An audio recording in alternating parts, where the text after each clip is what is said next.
Good afternoon and welcome everybody. Thank you for joining us here today. I'm Joseph Benezia. I am the chair of Florida Rights of Nature Network and also the communications director for Florida Right to Clean Water.org. And we are the two organizations responsible for promoting a right to clean and healthy waters amendment to our Florida Constitution.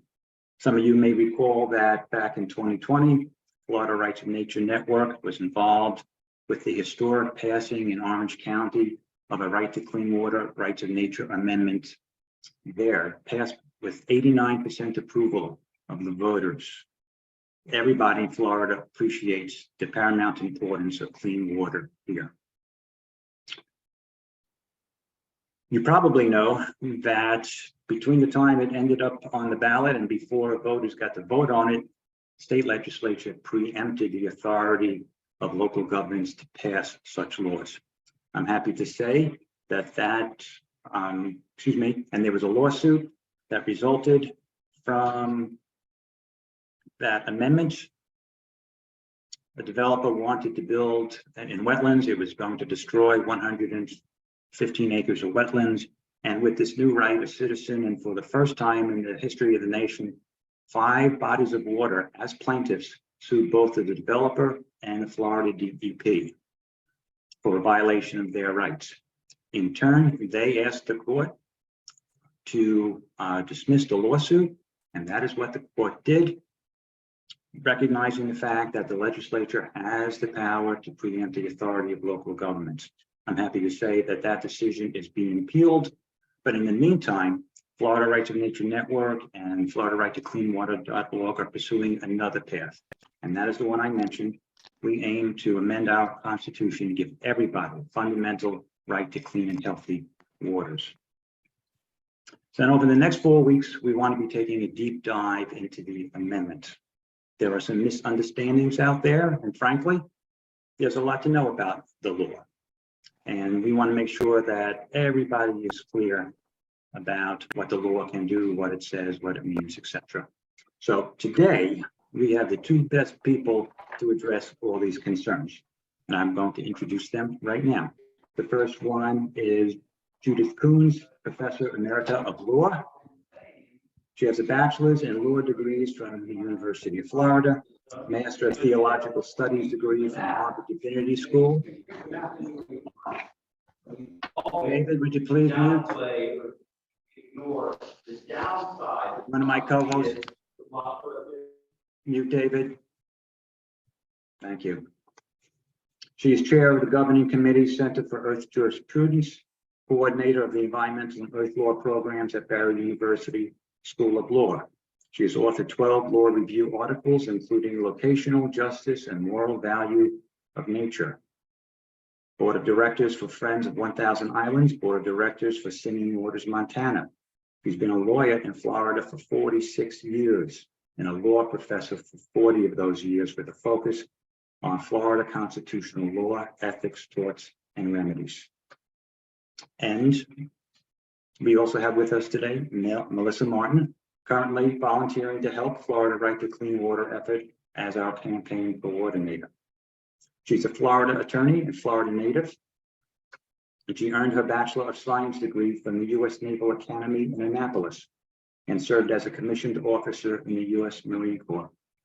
A few years in, she earned her law degree from Barry University School of Law, where she had the privilege of taking classes taught by Professor Coons. In 2014, she retired as a Marine Corps staff judge advocate and moved back with her family to Brevard County, where she advocated for good government, environmental conservation, and clean water in various leadership roles. She taught at Barry Law as an adjunct law professor on the subjects of water pollution law and environmental ethics. Mel recently moved with her husband and children to Eugene, Oregon, from where she telecommutes and volunteers part-time for the success of this initiative. So we want to deal with a lot of issues today. I want everybody on the call to feel free to ask questions. Please put them into the chat and we will address them. I also want to provide everybody with just a little background context here for this discussion and for this amendment. Here in Florida, we have about 1,000 springs. 80% of them are impaired. Many of them suffer significant reductions in flow. According to Florida Springs Council, very reputable environmental organization, based on current projects, it could take over 200 years to clean these springs. My Calusa waterkeeper, because I'm down here in Southwest Florida, informs me that there are nearly 1 million acres of estuaries and 9,000 miles of rivers and streams contaminated with fecal bacteria. Red tides have exploded from 1874 to 1994, 116 years. There were 64 months of red tide. Since then, we have had 200 or close to 200 months of red tide. Blue-green algae blooms, of course, are now a common threat. VoteWater.org on their website recently noted that our seagrass beds are on the brink of a death spiral. I'm sure everybody on the call is familiar with the fact that in 2021, we had a tragic manatee mortality event. 1,101 manatees died primarily because of starvation. The seagrass beds aren't what they used to be. No state has more acres of polluted lake water than does Florida.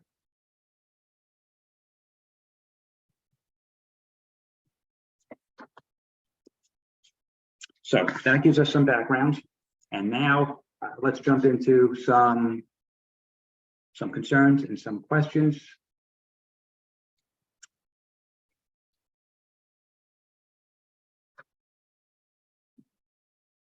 I've been doing this for a while now, talking to the public, and a common question is, don't we already have sufficient laws on the books to deal efficiently with the abatement of pollution?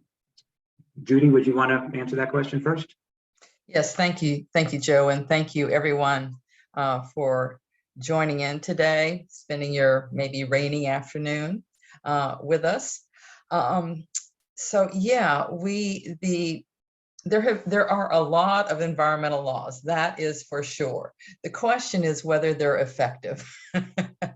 And as you know, Joe was just talking about with the Orange County Charter Amendment case, there are many of these laws are just not working.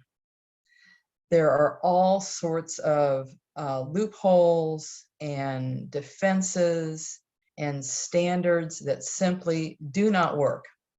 The preemption problem, the standard of review, who has the burden, and even the structure of the law is such that what is allowed is permitting pollution. So the base is to permit pollution, not to stop it or correct it or prevent it. But the very structure of the law allows for pollution.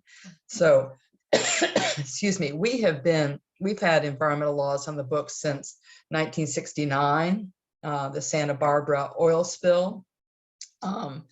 So that's what, 50 years of environmental regulation, and look at where we are.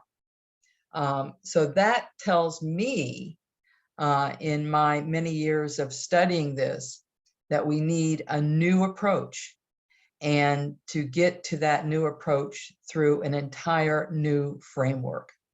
So, and many of you here have seen the failures of administrative law and of civil law, and of course of criminal law, when it comes to environmental protection. Many of you have lived this, many of you have fought this, and they are long, arduous journeys that oftentimes end in failure. So, so yes, we have many environmental laws, but they are not effective to stop what we are seeing now with our the state of our waters in the state of Florida. Judy, doesn't our Constitution say something about the health of our environment here in Florida? Well, yes, it says something, But what it says is not enforceable. There is Article 2, Section 7 of the Florida Constitution. That is a policy statement that says that adequate provision shall be made for basically protection of the environment, but that's just a policy statement. And then there is another section that talks about the Everglades, and it's the pollution pays provision, and that's not what's called self-executing. And so all by itself, it has no effect. The legislature has to do something, and the legislature has not acted to take care of that very serious historic problem in South Florida. So yes, the Florida Constitution does say something, but what it says currently is not enforceable. Thank you. Another common question that we hear often is that this amendment, if approved by voters, will open the floodgates for a proliferation of lawsuits, and that this is an opportunity for attorneys to get rich. Okay, well, you know, environmental lawyers are not wealthy. And God bless any of you environmental lawyers on this call. It's a long, hard slog, and a lot of it very disappointing. What happens with new constitutional amendments is that there will be test cases. There'll be, you know, and this happens every time there's a new constitutional amendment, particularly one that provides new rights. There will be a test case to see, oh, is it self-executing? Oh, do you need to exhaust administrative remedies? So sort of the, you know, is there preemption? Those kinds of things. How effective is this? So yes, we do anticipate test cases. You know, there will be litigation. But these types of litigation will be expensive. I don't think that people are going to have a knee-jerk reaction to this, but will focus on the most serious problems. People are not just going to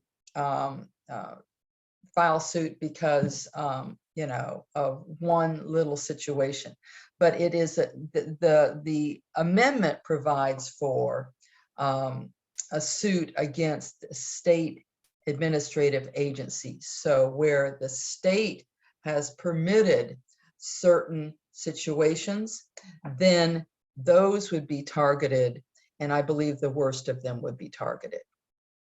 Thank you.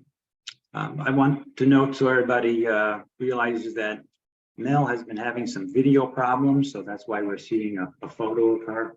So, but Mel, did you want to address that question as well? Anything to add? I just wanted to add some things that our recent guest speaker that toured Florida, Maya Van Rossum, had mentioned, and she's developed a pretty deep expertise in what other states are doing, what works, what hasn't, and she has definitely noted to a legal certainty that in the only 3 states that have green amendments is what she has termed, and green amendments are pretty much like this, only, well, this does count as a green amendment, but there's certain criteria to what a green amendment is. And that would be, you know, it's a rights-based approach in the Bill of Rights section of a state constitution that's enforceable and self-executing and other things like that. But she has received the same question, very frequently asked, about the floodgates of litigation, and she has witnessed the fact that that is a it's it's not true. It doesn't hold water. It's not based on anything. The fear is groundless. So in Pennsylvania and in Montana, and New York is more recent, but as of 2021, the cases that have come forward and by no means could possibly be described as floodgates. The important cases that have come forward are not only grounded within the context of, or the prohibition against frivolous lawsuits. So you can't come with a case just out of the air for no reason, right? It's kind of like a floodgates type of theme. But what does come through are important matters that do need to be litigated. You know, these are issues that are important that need to be fixed at the systemic level. But she has said and has witnessed and researched this to ground her credibility in the answer that there is not going to be a flood of litigation associated with this amendment. Thank you, Mel. Judy, I have another question for you. Sure. Isn't the state's requirement to show compelling evidence of public benefit too large a legal loophole in our amendment? I would not call it a loophole. I would call it a necessary standard. See, getting back to the way the law is structured, there is a presumed public benefit in permitting pollution. That's where we start, folks. Okay. So if we keep there with the presumed public benefit, we're going to continue to get worse.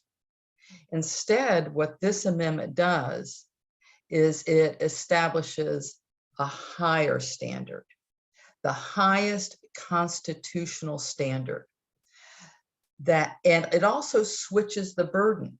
So instead of the plaintiff having to come forward and show that there's not a public benefit, which is very difficult to show because economic benefit is presumed to be public benefit, right? And so we're doomed almost from the start. So this amendment provides for the highest constitutional standard, switches the benefit so that the defendant has to come forward to show that what it's doing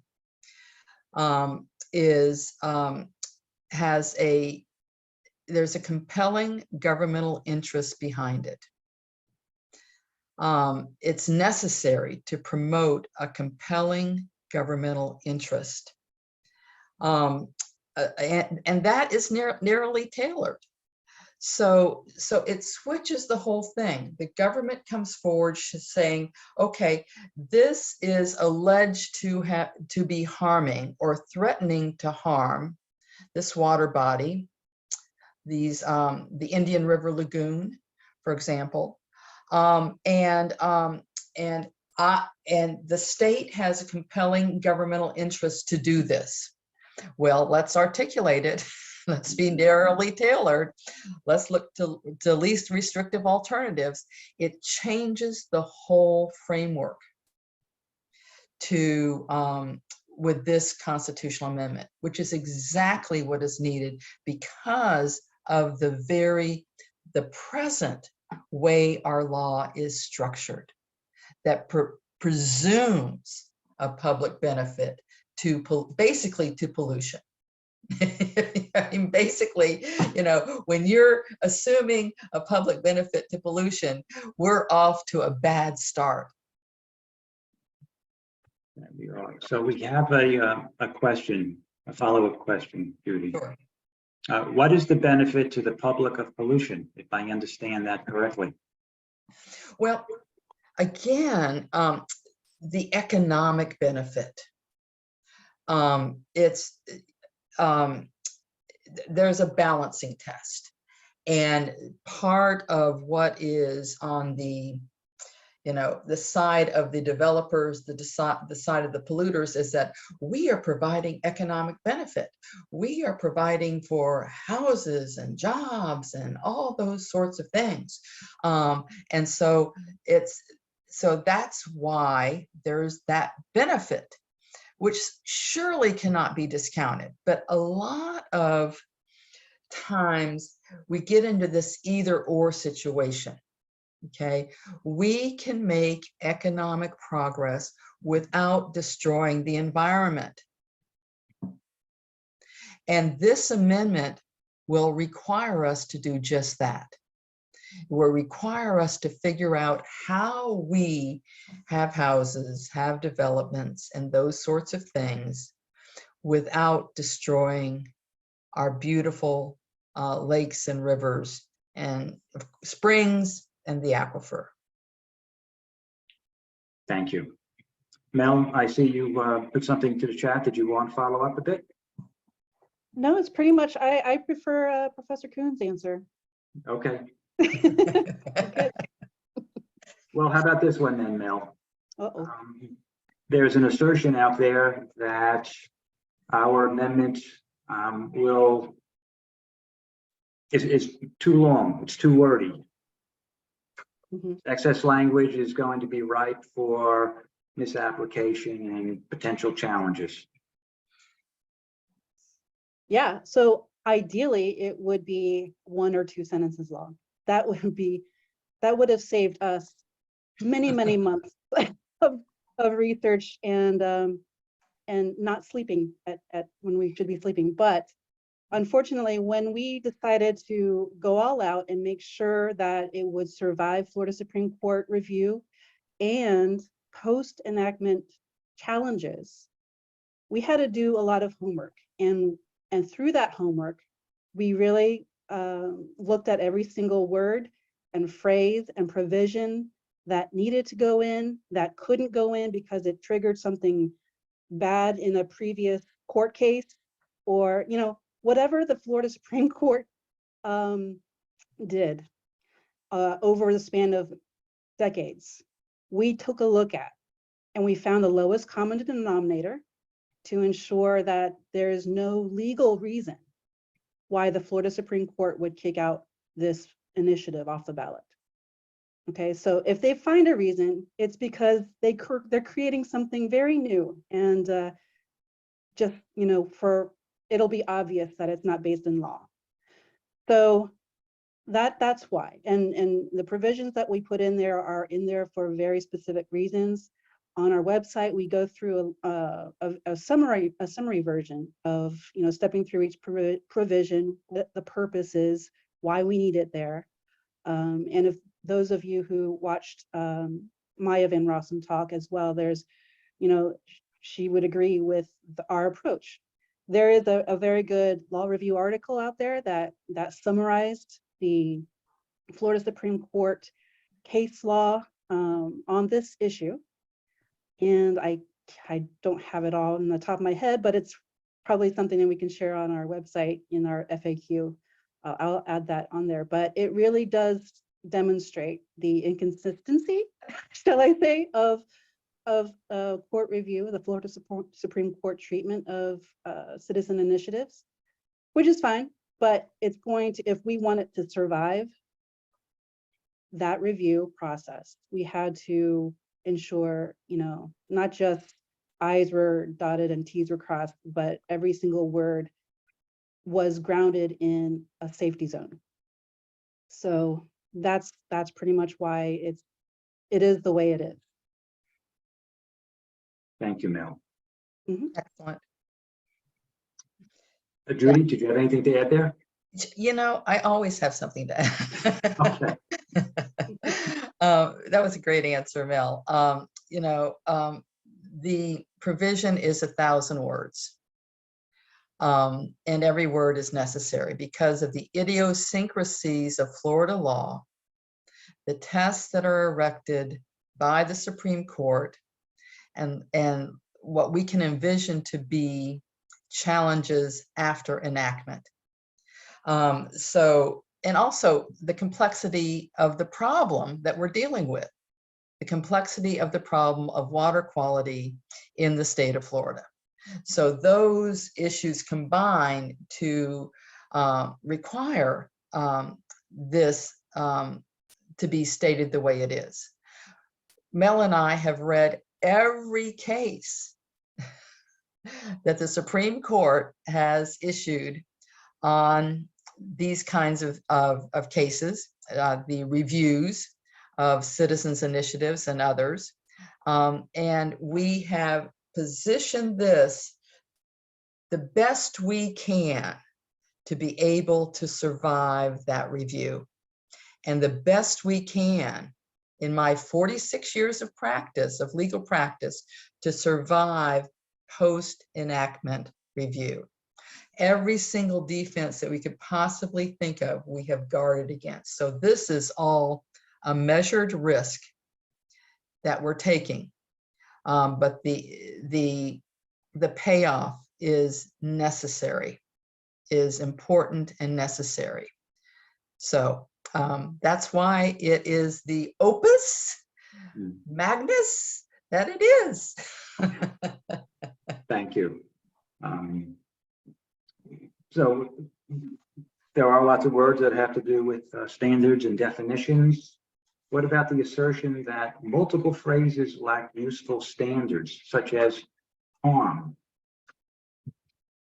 That strikes people as being so general as to be ineffective, is it?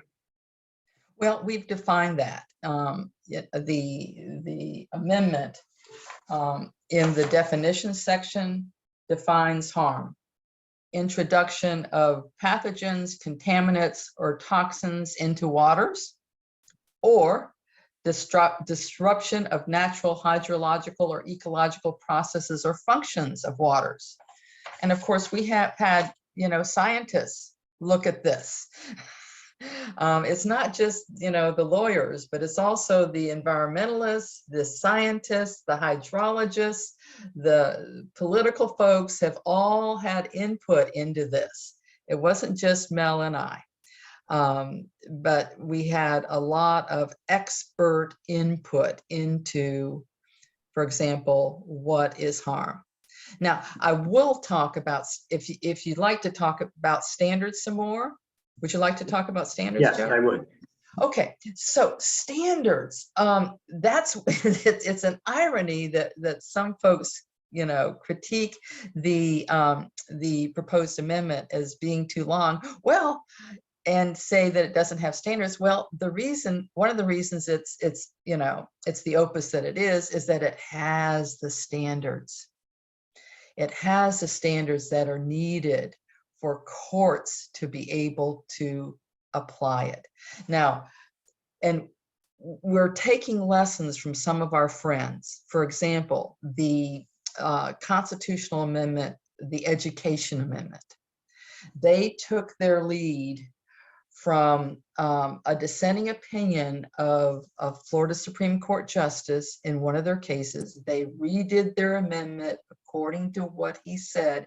This is a 10-year saga that they went through, and they ended up not having enforceable standards because they used the wording of adequate provision shall be made, high quality.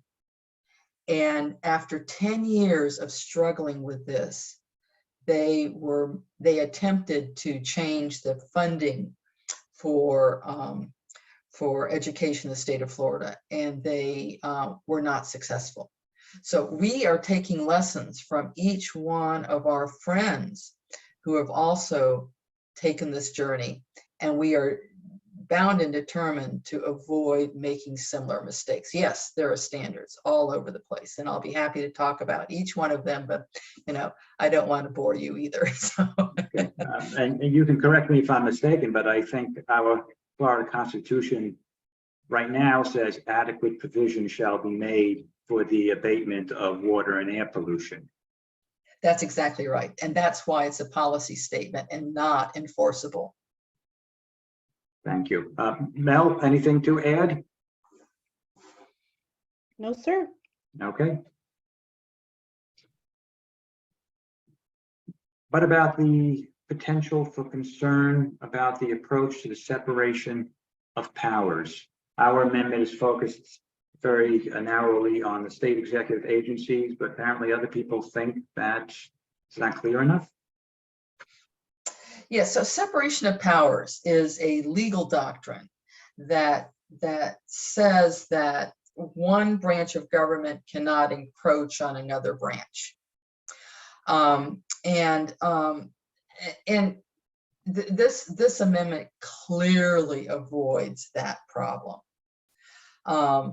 We are, as Joe said, the sole branch that we're focusing in on would be the executive branch, state executive agencies. And there's a reason for this. Well, first of all, there's a test by the Florida Supreme Court that you can't have more than one subject. And so if we started focusing on, the local government and on the legislative branch and all of that, well, we would not get off ground zero, right? So it's just the state executive agencies, and there was so much discussion by Fraun, by the Right to Clean and Healthy Waters Amendment, by the hydrologists, which agency, which entity is the most, should we focus this amendment on? And it was the state executive agencies, because they are the ones that can most harm and most help. That's where the experts reside. That's where the permits are coming out of. And so it's a singular focus that is targeted to where it can do the most help and the least harm. Thank you. I do actually have a little small comment to, Sure. to this. I would argue, if I was a Florida attorney, I would argue that the status quo has a separation of powers problem. And I say that because a lot of what should reside in the legislative branch gets deferred over to the executive branch to not interpret standards, but to create their own standards. That's a legislative function. And similarly, the current processes are substantially mandated to remain within the administrative branch when you're trying to determine when you want to challenge an issue or challenge a permit. It's hard to get it out of the administrative branch into the courts for a fresh look, for a de novo look. I mean, I believe there was not too far back, there was a constitutional amendment that helped with this issue, but overall, a lot, I would say too much, regarding these issues, the environmental protection issues, resides in the executive branch. I think this amendment helps to correct that systemic imbalance. Thank you, Mel. Excellent comment, Mel.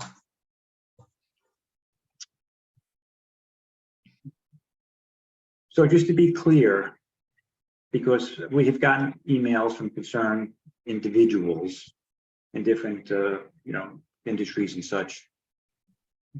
An individual farmer cannot be sued under this amendment. An individual corporation cannot be sued under this amendment. The only entities that can be sued are those that are part of the state executive branch of government. That's exactly right. In the enforcement section, D, a person may file a civil action in a court of competent jurisdiction against a state executive agency. Okay, it is not your neighbor putting fertilizer on his or her lawn, although you can talk to them about that. But no, they will not be sued. It is not a corporation. It is the overseer. It is it's large, much larger than that. It's the overseer of all of these activities in the state of Florida that we are targeting this amendment on, not the individuals. And also, just to be clear, a person isn't necessarily one single individual. A person, by law, could be a group of people, it could be an organization, a business, or whatever.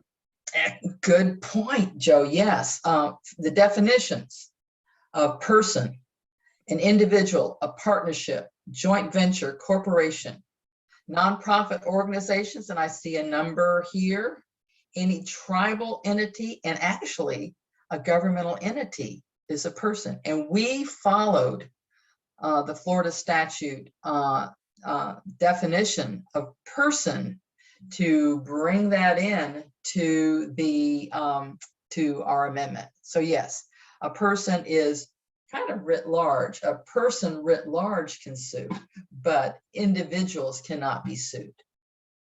Thank you.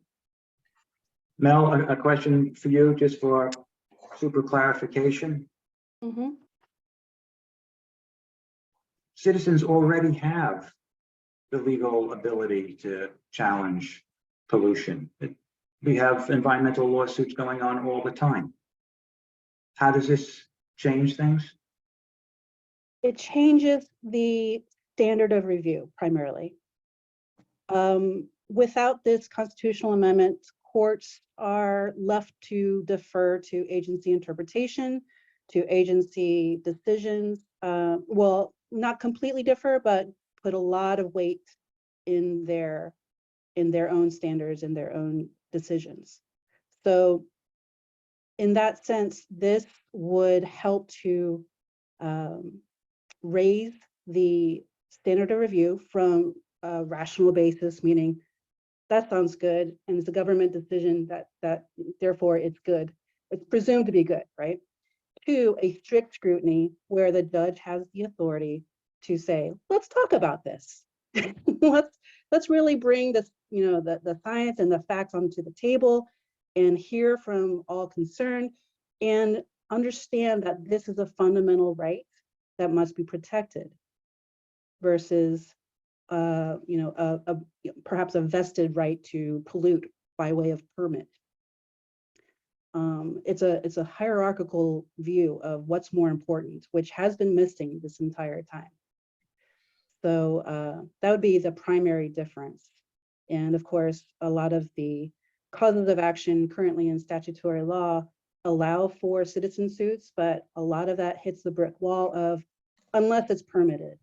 Unless the pollution is permitted, then you can't use that particular cause of action. Thank you. Yeah. And of course, I would add something, and that was a great answer, Mel. There is a statutory cause of action for pollution, but it's for damages. It's for damages. Right. This provides for what's called equitable relief, to stop it or correct it, not for damages. So people can sue in Florida under Florida statutes, under one Florida statute, I would say. And a lot of them have not gotten very far because of all of the other problems that we're talking about. But their end goal is to get money back.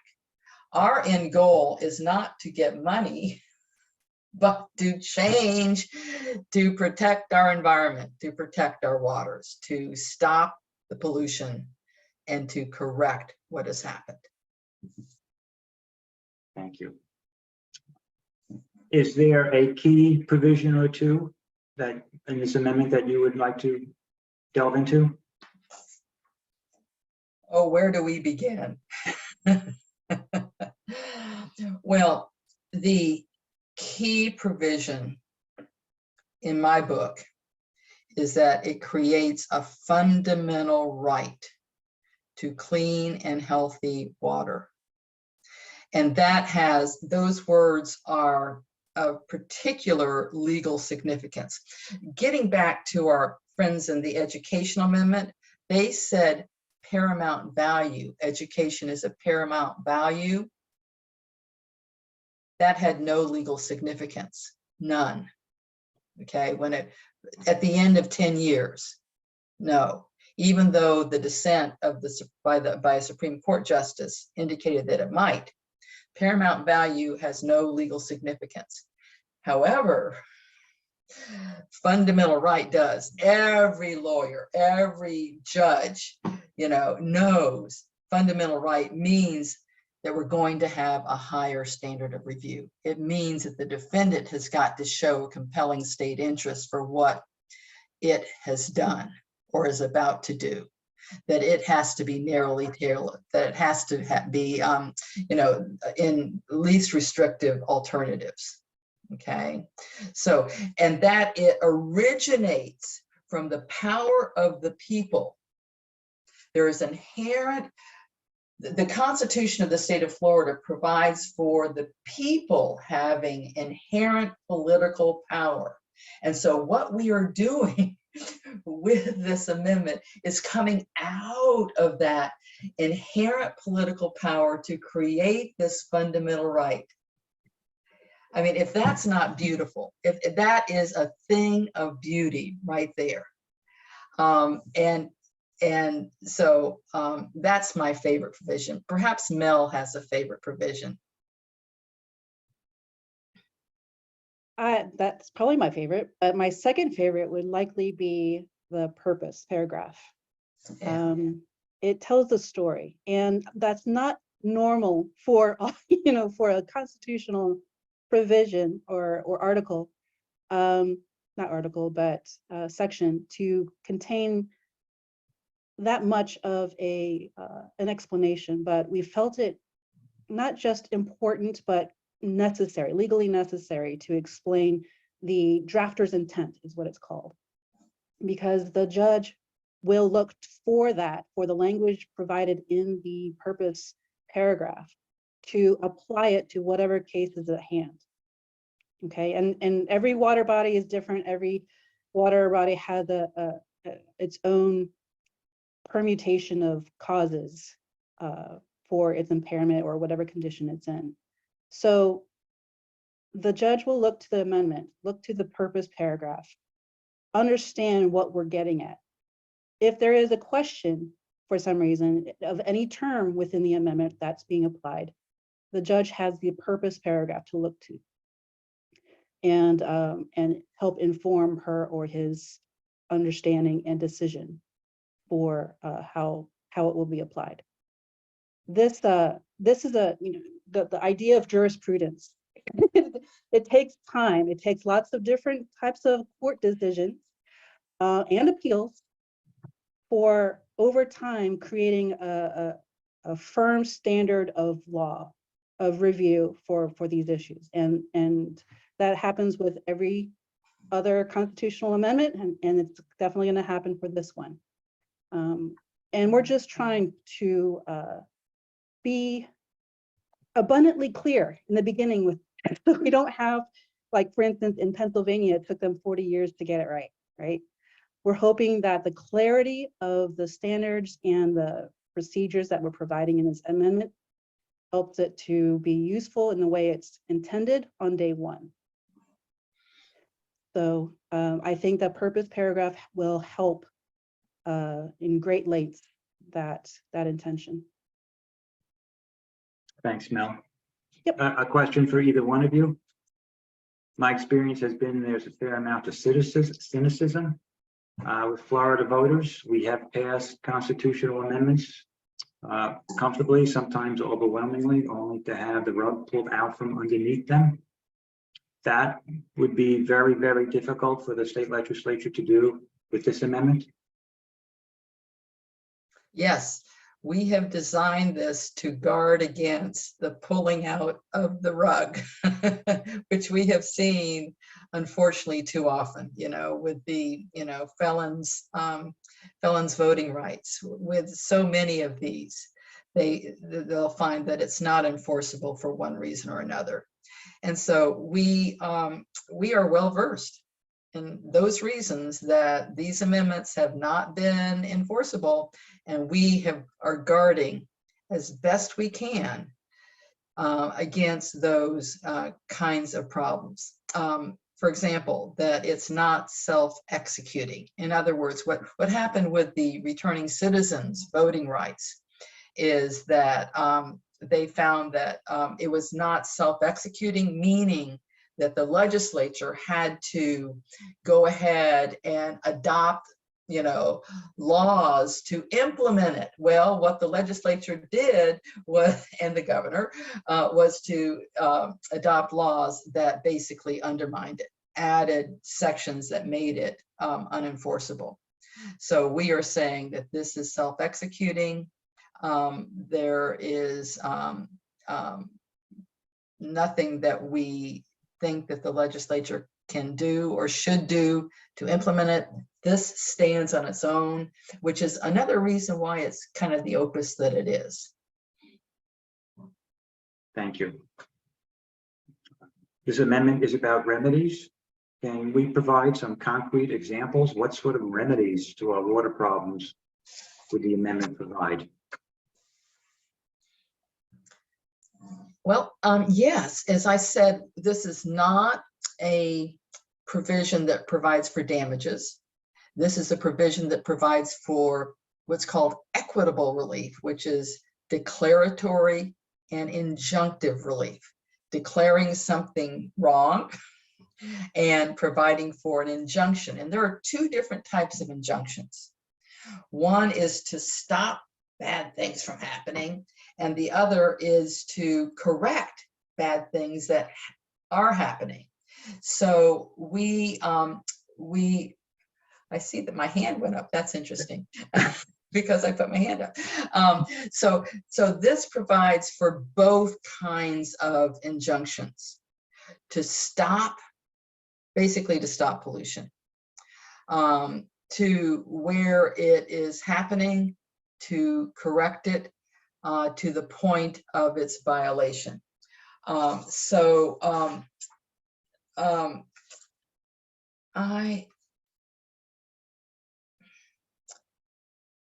I don't know if Mel has any other points to make with the stopping and correcting pollution. The restoration of water, the restoration of the condition of the waters. So we have the stopping and the correcting of the, for example, the pollution. And it's broader than that. It's broader than pollution, but that's a pretty understandable example. But also to restore waters to the condition that existed at just prior to the point of the violation. This is key.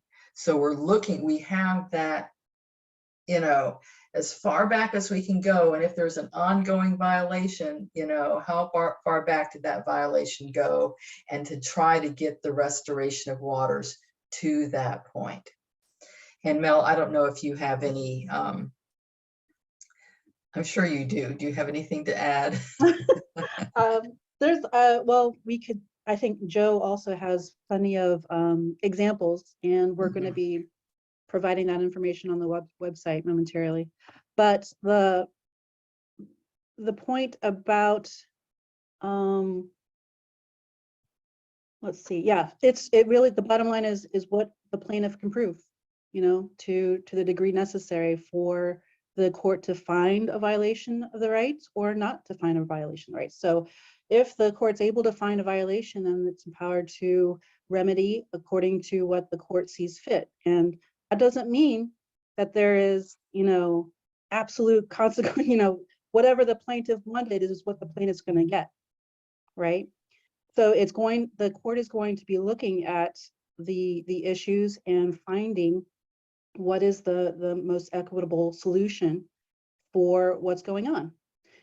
Again, keeping in mind the primacy of the right to clean and healthy waters over other lesser rights to this or that. So it is something that is important to understand, that the court is able to tell, the court already had power to tell the government to do its job. It's just that this creates much more clarity for that standard of review.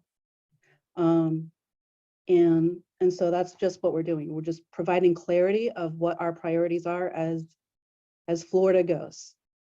It might be different in other states, but for Floridians and for Florida, we want clean waters. Mel, you are our campaign coordinator as well. What can folks do to help our initiative? Well, the bottom line is that we need petitions, a good number of petitions signed and verified by a certain time in order to qualify for the ballot. Once it's on the ballot, I honestly believe in Floridians, and historically, Floridians rise to the cause for environmental conservation and water protection. So I'm less worried about that phase as I am this phase, where it's purely grassroots at the moment until we get millions of dollars donated all of a sudden.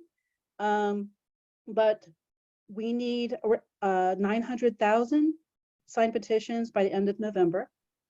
Okay, we created a benchmark deadline for ourselves. It's a self-imposed deadline in March for 223,000, and that magical number helps trigger Florida Supreme Court review.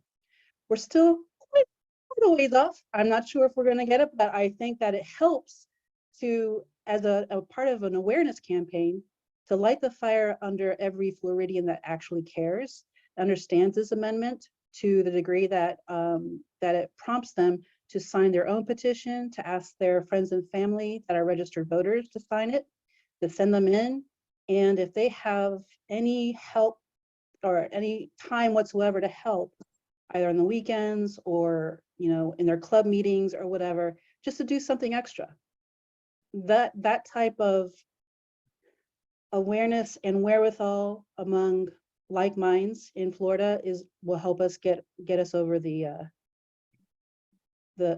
goal line. So that's what everyone can do to help, is learn what you need to learn about it and connect with our campaign structure throughout the state. We have 6 regions.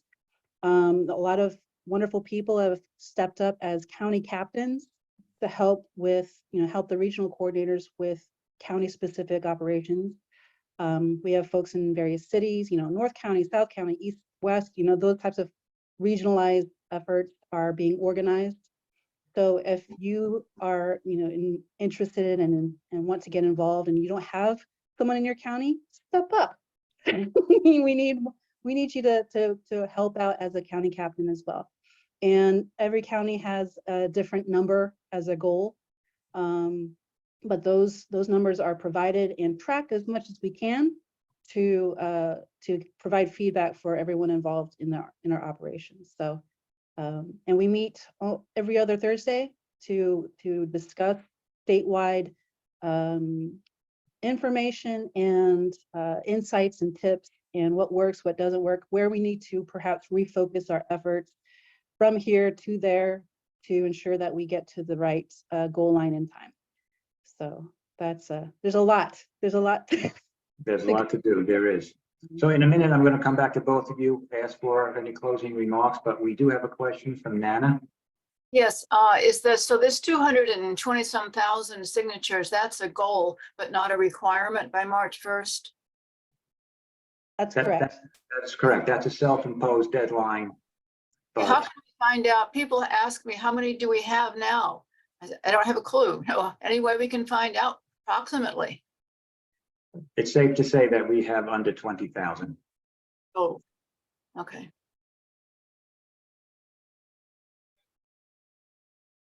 So is it likely that we're going to get our 223,000 by March 1st? Possible, not likely, but I think it is very, very doable that we do end up getting 223,000 signed and verified petitions, and we do trigger and we do survive a Supreme Court review. And that would be very, very significant. On top of that, I believe that we are building among the public the expectation that Floridians deserve a fundamental right to clean and healthy waters. I think many people operate under the assumption, oh, business industry, they have a right to pollute. We don't think that we have a fundamental legal right to clean and healthy waters. We've got to change that expectation. I believe we're doing that.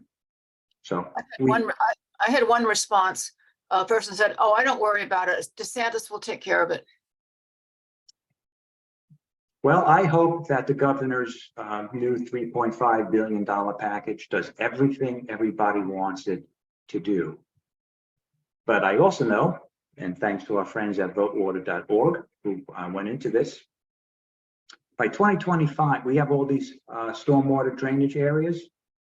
By 2025, none of that water can flow south unless it meets water quality standards. And only one of those stormwater treatment areas now meet water quality standards, which means they're not going to be able to let the water flow south.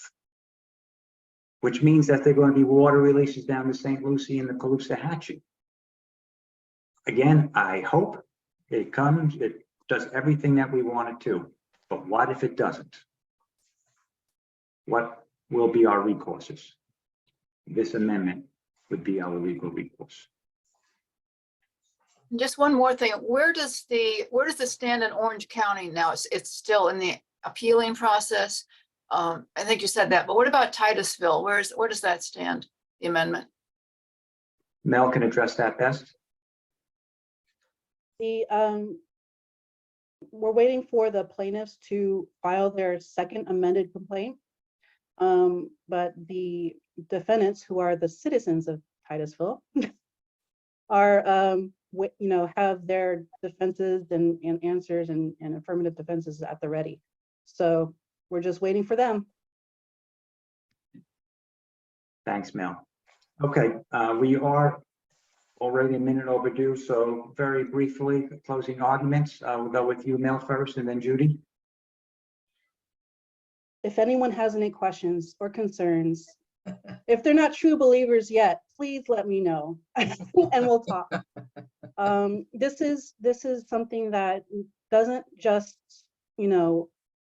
change the law or change standards or change process. It's a paradigm shift of how we look at ourselves as a people, what's important to us, and who has control over the state of Florida. That is the question. If the people of Florida prefer to have polluters in control of Florida, then fine. I have other things to do. That's great.